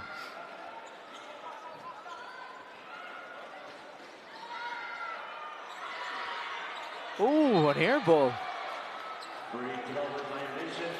That's 2 air balls already for him in this game. That's right. One on the jump shot. Yes. And this one on the free throw. Normally, kapag naglaro ka ng NCAA, home court mo to eh. Oo nga. Itong Philoil Eco Oil Center. Advantage dapat, di ba? Yeah. 5 seconds to go. Zach Wang for 3. No good. And that's it for the 3rd frame. The lead is a dozen for the San Juan Knights. We will gladly take this, but as Coach Mike has been reminding us time and time again, it's not yet over. This is still very much something that they can come back on. These highlights of the game are brought to you by Sip Plus, the official hydration partner of the MPBL. Elevate your hydration. I mean, you know, just San Juan being unselfish, finding open guys, staying course on their concepts and their systems. Orlan Mamar got his 4th. Rizal really just, you know, staying. But again, kailangan mo pumutos. They have one more quarter to do so. It is 62-50 after 3 in game number 1 of seeds 1 versus 8 in the North Division.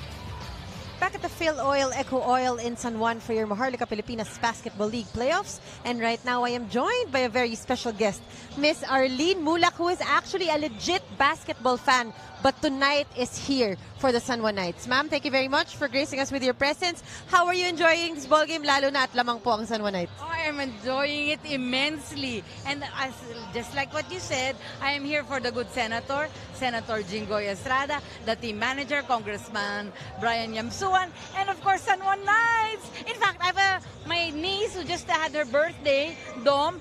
She's a huge fan of Wamar.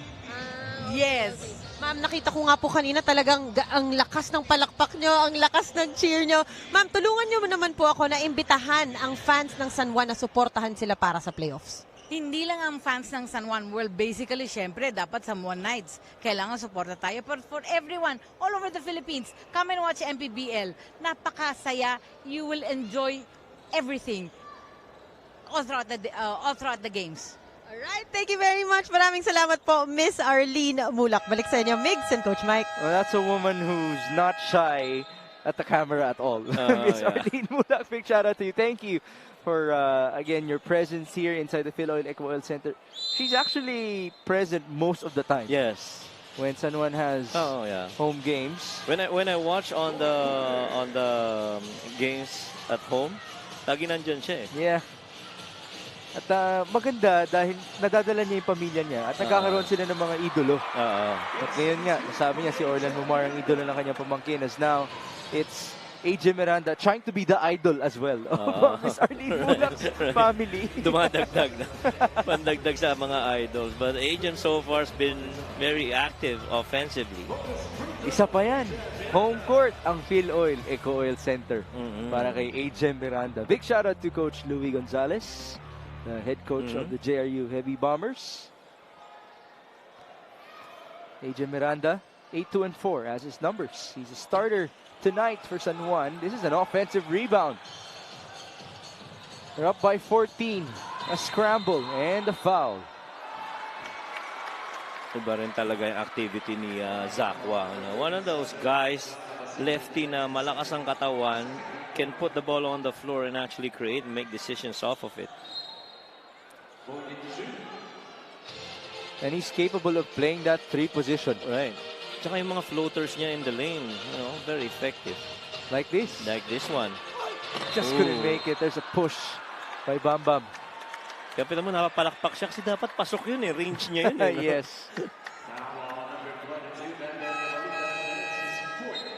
That's 4 now for Bam Bam. Yeah. A couple of players in foul trouble here. Wamar. And it seems like Bam Bam is the second one to reach 4. Alday has 3. Chauca has 3. And Bam...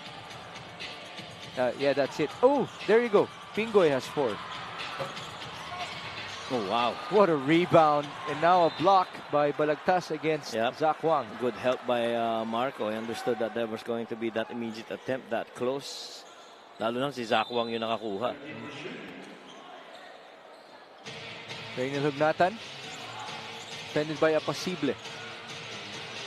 Reynel attacking. Turnaround shot. No good. Rebound Zach Wang. Grabe talaga. Iba yung timing sa offensive rebound. And the thing is, nobody's boxing him out. Or maybe they're trying. Just not enough. Yeah. As Hugnatan almost got that shot to go. He was ready to celebrate. Yeah. By the way, his headband has been flying here and there. Nawawala na sa posisyon eh. Might I say, it doesn't seem like we've had huge runs in this game. Wala. Has it felt slow for you? It has. Yeah. But I think coming from the first game. Yeah, the first game was really intense. Right. And there you see the reaction of Senator Jingoy again with missed free throws. That's the first miss of Reynel Hugnatan in this game. Somebody should come up with a compilation. The many reactions of Senator. Ang hirap hanapin nun. Matrabaho, maoras talaga.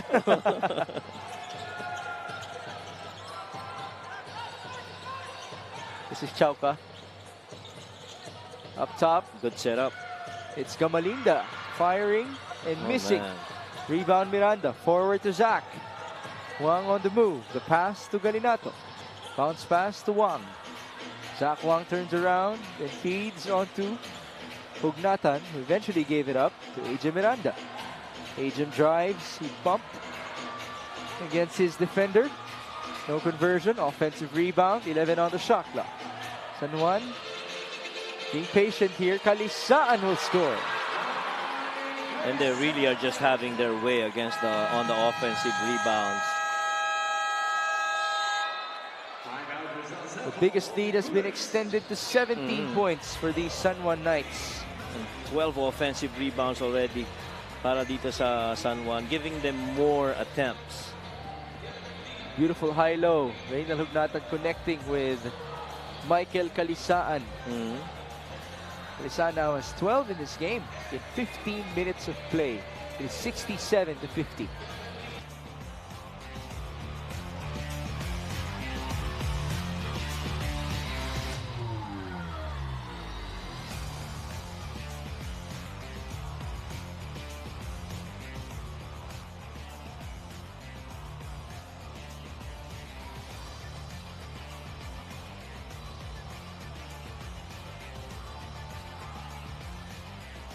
Presenting our Suzuki Muscular and Sporty fan of the game, just like the Avenus, do more and achieve more with a muscular and sporty scooter from Suzuki. the Avenis. Oras na para magmotor.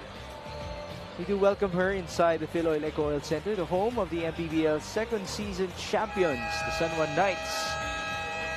Actually, our previous champions are all in the playoffs. Batangas, San Juan, Davao, Pampanga, and Nueva Ecija. And of course, all of them would look to repeat. Nobody has repeated in MPBL history in terms of being champions once again. Which even makes for a very interesting playoff run. We started out with a lot of teams really beefing up their lineup. So how does that finish for these teams that are looking to repeat?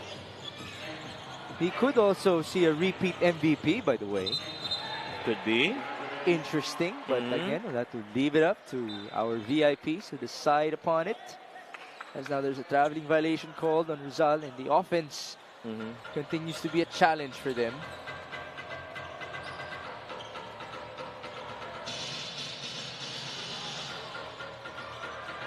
This is Miranda feeding onto Reynel Hugnatan. That's assist number 22 for San Juan. How many do they average? Assist is 26 per game. Still good pace for them. Hugnatan on the break, giving it back to Michael Calisaan. That's another assist. Yeah. He had a smile on his face as he just had to reward Calisaan. Lead is 21 now. And that would make me look at the list for Rizal. The biggest loss of the Golden Coolers happened versus Caloocan at Caloocan. They lost by 24 points in that game. I don't think they've scored yet. Have they? In the fourth quarter? In the fourth, not yet. Wala pa. It's by Galinato. And here's Val Chauca against Hugnatan. Chauca stepping on the brakes, going round and round. That's tapped by Reynel. How about Reynel Hugnatan is being effective? Oo. Binantayan yung mas batang Val Chauca pero nakakakuha pa rin ng deflections. Hugnatan has a plus-minus of plus 21 in this game. Miranda also is looking good with that dime. He's at a plus 15 as well. 5 assists for Agent. Yeah, including Calisaan too. But the best plus-minus belongs to Zach Juan with 27. 26 for Calisaan as Balagtas scores. It has to be a barrage of points from these Golden Coolers moving forward.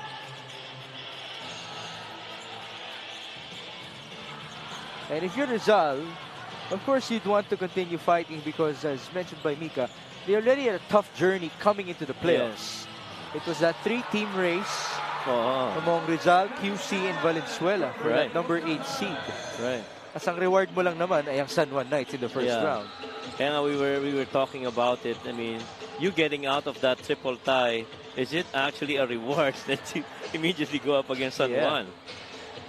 Here's Alwin. Alday escapes and scores. Again, he hasn't attempted as many shots. That was only field goal number 5 out of 6 tries for Alwin Alday, who has 13 points. How many does he usually attempt? Do you have that? No, I don't have that.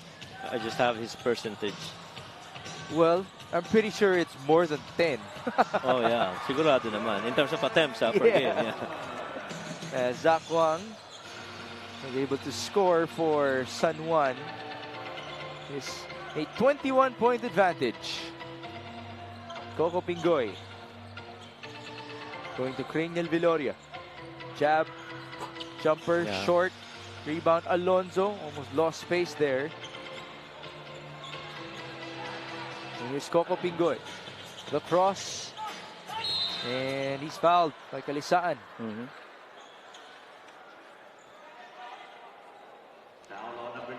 It's tough to be going up against San Juan if your top 4 guys from your team are not really performing as much.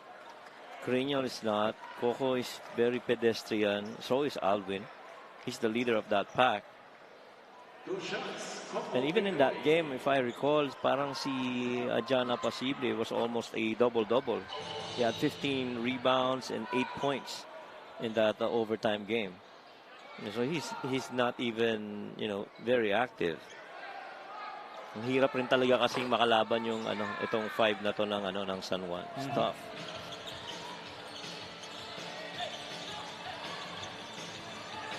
Press break. Zach Juan lobbing it up. Kalisan. He's just right there. No, pahira na eh. Getting it back to Zach Juan for 2 points. That's 4 now in total for Zach Juan in this game. And so far it's 15 and 4. 15 and 5 rather, scoring in this quarter. The assists continue to pile up with 26 now for San Juan. And in so far as Rizal, parang almost, solo effort eh. Para umiscore ka, you have to create your own opportunities. And they're shooting at a 33% clip. And it's plus 12% for San Juan as Viloria gets the steal and the breakaway layup. That's the first field goal of Cranial Viloria, believe it or not, out of 8 tries. Wow. He has 4 points, 3 rebounds, 5 assists, and 2 steals. It's been that kind of night for the top guns of Rizal. Marquez turns around and misses. Rebound Balagtas. That's his 9th. Almost a double-double for him with 13 points as well. That could have been a board for Marco. It's tapped away for Rizal. And now we have a couple of players checking in. Charles De La Cruz, Marvin Jimenez, and Jeric Serrano. They will see action after this timeout. I wonder what that could mean for Coach Ralph Rivera.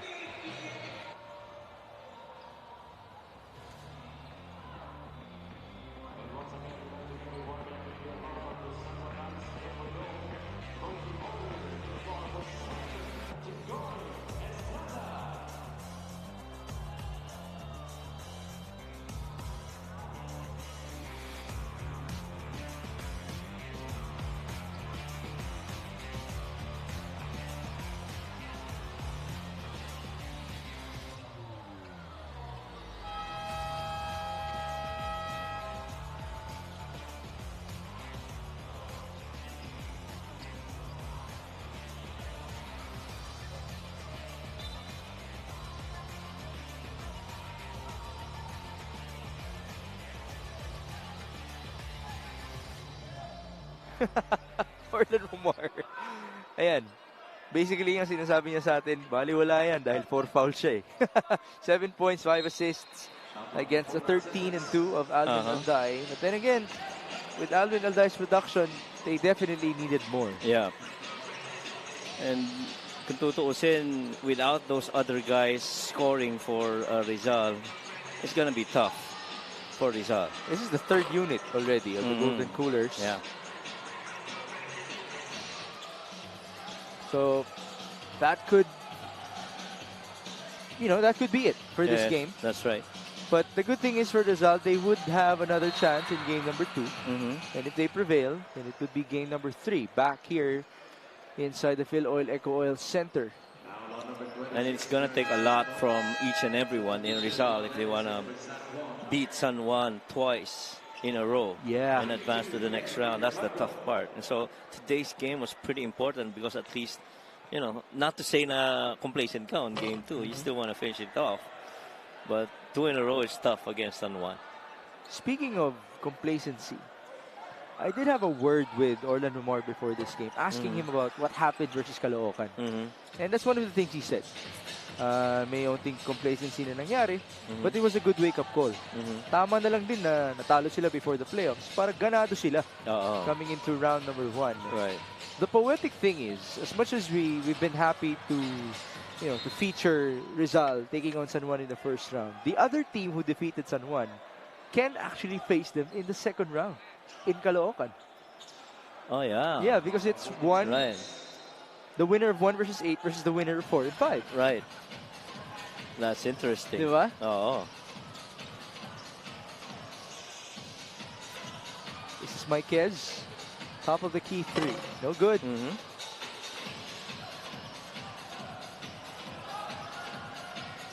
And these other guys getting yung opportunity to play here, hopefully it wakes them up come the next practice to, I don't know, maybe realize kailangan pala natin talaga mag-contribute lahat, tulungan natin sila, sila starters. Well, again, we've been pointing that out all season long. For the Rizal Golden Coolers,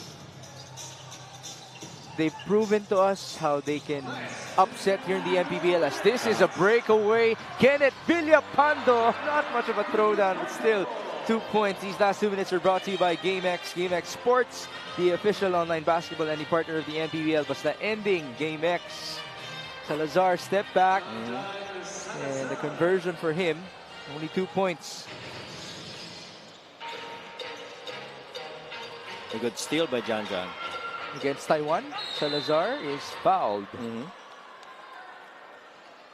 Jan does have the guts as a rookie. That's one of the reasons why he was recruited into the MPBL team of Rizal as a current Fatima University player alongside Charles de la Cruz. And he did have exposure at the mid-season nung wala pa si Val Chauca. Dahil napilayan din si Charles de la Cruz, yung shoulder niya. While Pingoy also had a knee injury, so it was just Asidre as the main point guard and Salazar as the backup. Now they have 5 point guards.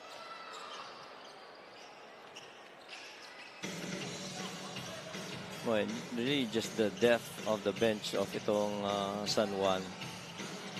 You have to remember, these guys, both these teams actually beat out Pampanga pala, no?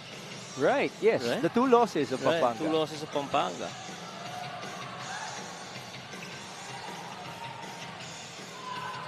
And Rizal will look to upset San Juan. Abra will look to upset Pampanga. But if everything goes to plan, as Serrano scores for Rizal, can you imagine a series that would involve Pampanga and San Juan in the playoffs? That will blow up in the landscape of Philippine basketball. Never say will have something to say about that for sure. And I guess everybody wants a crack at Pampanga. I mean, you know, they're the defending champs, and rightfully so. People want to go up and compete against you and beat you eventually. At naiintindihan naman ng Pampanga yun. Of course. Yeah. Serrano scores for Rizal. We always say that when you become the champion, you have the target on your back. San Juan were victims to Davao in Season 3, losing to the finals after winning it in Season 2. As this play of the game is brought to you by Suzuki. Derek Serrano escaping and scoring with his right hand. Pampanga will be interesting next year, though, with the departure of Balti Baltazar. How will they look? Is there? That's still too far off, but it is going to be interesting. Diba? Yeah. Kaya sa ngayon, sinusulit din nila ang presensya ng kanilang MVP. All right, there we have it. The final score is 79-64 in game number 1 of San Juan versus Rizal, the number 1 seed, taking care of their duty for tonight. And they will move to the San Andres Sports Complex for game number 2 next week. Manila will defend their home court against Caloocan as they are down 0-1 in their respective series. And now, this is our best player of the game, brought to you by Daily Fantasy. Dito sa Daily Fantasy, hawak mo ang laro. It wasn't a question at all for Coach Mike Perez. That's right. And yung active na participation niya on the offense and even on the defense, grabbing 5 rebounds. And he's just been efficient on the field, showing a lot of effort offensively. Rizal would be the top scorer in this matchup, ahead of Mike Quez's 14 and the 13 respectively of Alday and Balagtas. This final score is brought to you by GameX. GameX Sports, the official online basketball and partner of the MPBL. Basta ending, GameX. It's a 15-point win for the San Juan Knights as they limited Rizal to only 64 points. 79 is actually low for San Juan. Right. But it's not a problem. It's way below what they have, 90 points per game, I guess. Yeah. That's way low. But with their defense, obviously, they would be proud of how they performed. And I feel that they already saw that control on the game. That's why, low scoring. Now let's turn you over to me, Gabby Samis. Maraming salamat, kasama ko ngayon ang Daily Fantasy Best Player of this game. Walang iba kung hindi si Mike Calisaan at ang kanyang mga babies. Mike, ang laking bawi nito, no? Galing dun sa performance mo last game against Caloocan. Today, you had 16 points and 5 rebounds. Actually, yung elimination din na namin iniisip yun. Dito na kami sa next step na kami sa playoffs. Talagang nakafocus kami kung paano namin talunin to. Lalo na nung elimination, sila yung unang nakatalo sa amin eh. So, ayun. Motivation sa amin yun para makabawi kami ngayong game na to. At dahil nga nasabi mo yan, napag-usapan namin ni Coach Nani kanina na dapat daw mas galit kayo sa larong ito, no? Sa tingin mo, para sa'yo, ano yung isang nagawa niyong tama na pwede niyong dalhin sa second game? Yung composure namin tsaka yung defense namin. Kasi last nakalaban namin yan, talagang ang gulo namin eh. Hindi pa kami ganun kabuo nun. So ngayon, tingin ko naman okay na kami. Maraming salamat, Mike. Meron ka ba mga gustong batiin at pasalamatan? Unang-una, siyempre, si Jesus Christ, tapos si Sen Jinggoy, Boss Jeremy Go, Kong Brian Juan, Boss James Go, Boss Jun Usman, Go for Gold, Porpis Party List, Pin and Klo Grill, JSU Amusop, Bicol Saro Party List, Alaksan FR, Power Hoops, Sports Clothing, at sa mga San Juaneños, siyempre, yung misis ko, si Step, yung in-laws ko, si Mama Jo, si Papa Paco, yung mama ko sa Pampanga, si Mama Tess, si Rika, si Papa ko, si Papa Carding, si Macmac. Tapos yung Bebe Abu Boys, yun po. Tsaka si Kuya JR. Right, maraming salamat. Once again, our Daily Fantasy Best Player of this game is Mike Calisaan. Sa Daily Fantasy, hawak mo ang laro. Migs and Coach Mike. Thank you, Mika. Congratulations to Mike Calisaan and company. It's not a double-double, but still good numbers of 16 and 5 for Calisaan in this game. Couple of great performances as well for San Juan. Maikez finishes with 14 points and 4 rebounds. Hugnatan actually finished with 10 points, 4 rebounds, and 6 assists. And he had a plus 23 in his plus minus. Beyond that, Calisaan had a plus 25, and it's Zach Wang with the best change on the floor, plus 26 in 20 minutes of play. There you have the dominance once again of these Knights in full display, having 26 assists in their Game 1 victory, shooting at a 43% clip, which is just below their season average of 48% efficiency. And with these points in the paint, syempre, napatali ang buhay ni Mike Calisaan and company. They did outscore Rizal by 16 in the interior. Alwin Alday tried to be an answer, but then again, he only took 7 shots, making 13 points for the leading scorer of Rizal, who usually scores around 17. Balagtas was really aggressive, attempting 14 shots, scoring 13, grabbing 10 boards, but that's it. Nobody else scored in double figures for them, and Dilores struggled. 1 out of 8. Apasible was also 0 out of 6. So it was a long night for them. Yeah, and it was tough without the other guys scoring for Rizal. But the good thing is you got game 2 and there's an opportunity for you to come back. It matters now how you respond. After all, this is the playoffs. Every loss, the stakes getting higher. So for Rizal and San Juan, it's 1-1 in the 6th season of the MPBL. The first happening in triple overtime fashion, but it's dominating fashion in their second matchup. There you see our final score of 79-64 as we turn you over to our press con. Welcome to Postgame Press Conference. Together with us, Senator Jingo Estrada and Dexter, my guest. Sen, saang part ng laro kayo nahirapan at parang easy win lang po sa inyo yung first? Well, of course, no first quarter, medyo 1 point lang yung lamang namin no first quarter. At yung second quarter, medyo naka-recover together with the third quarter. Tuloy-tuloy na. Kaya proud ako dito sa aking mga players at they did their homework, they did their job very well. Sen, naiganti nyo yung pagkatalo nyo yung Eliums, pero satisfied ka na ba sa performance nila? Alam mo, nung natalo kami sa Rizal, nightmare namin yun at it was a wake-up call for all of us. At sabi ko nga, before we enter the court, huwag kayo kukumpiyansa dahil yan ang tumalo sa atin. So, nakinig naman yung mga bata at it paid off. Sinabi ko, huwag magkukumpiyansa sa laro. Sen, ano pang areas ang tingin nyo na dapat nyo pang i-improve para mas impressive next Kasi week? kanina halos marami kaming turnovers, especially in the first quarter. Siyempre, kailangan iwasan yung mga turnovers namin.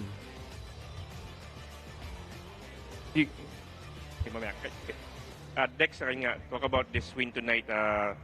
Nung round 1 nyo, nag-overtime, high scoring, dali kayo. Ngayon, you put a premium on defense tonight.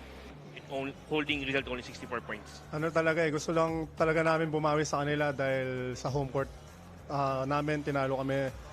Extra motivation sa amin at ang gagaling lahat ng mga teammates ko.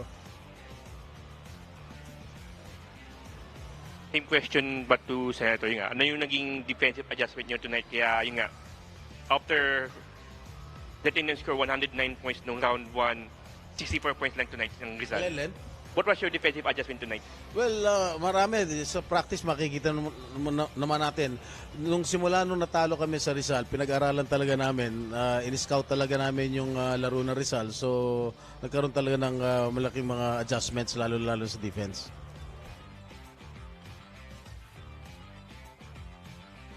And it's a big check mark in terms of the adjustments for San Juan against Rizal as they take a 1-0 series lead in their best of 3 in the North Division. So they share the advantage with Caloocan Batang Kankalu as they won earlier today by just a point against Manila SB Batang Sampaloc.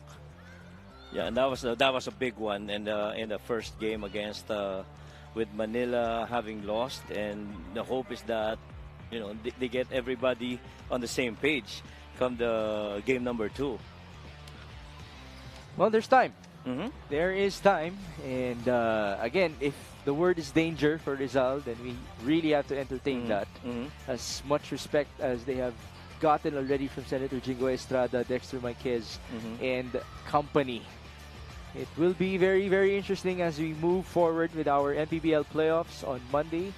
We'll go to Quezon Province for Zamboanga versus Parañaque, and then it's Negros challenging the Quezon Huskers before the MPBL proceeds on to Pampanga on Tuesday, and then on Thursday it will be Batangas hosting as the number 2 seeded team in the South Division.